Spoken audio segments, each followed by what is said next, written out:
this thing that people are talking about of entrepreneurship versus intrapreneurship, right?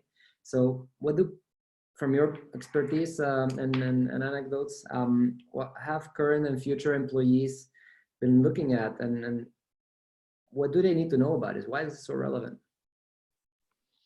Yeah, well, I guess there has been a big focus in the entrepreneurship word, but there's still little know-how in terms of intrapreneurship. And I personally think it's absolutely crucial.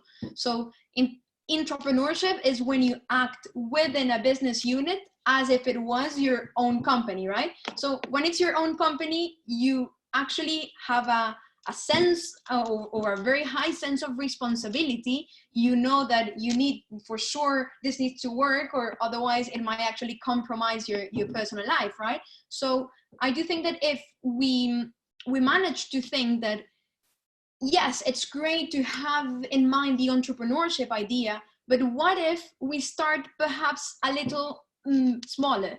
And by saying that, I mean, what if we start as intrapreneurs, as a path to become entrepreneurs? So what if we try first to get into a company, understand the intricacies of every industry, of every post, and actually make that part of my knowledge to then better perform as an entrepreneur? And I do think as well, there's something very important in this, is the network.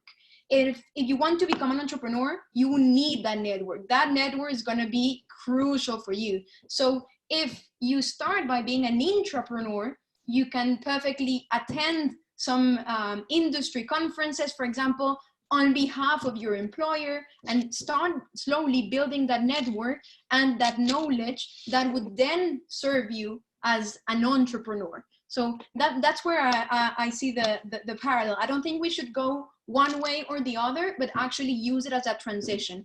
And going back to the education side of this, I do think as well that some universities should use this moment to switch perhaps a bit their way of thinking.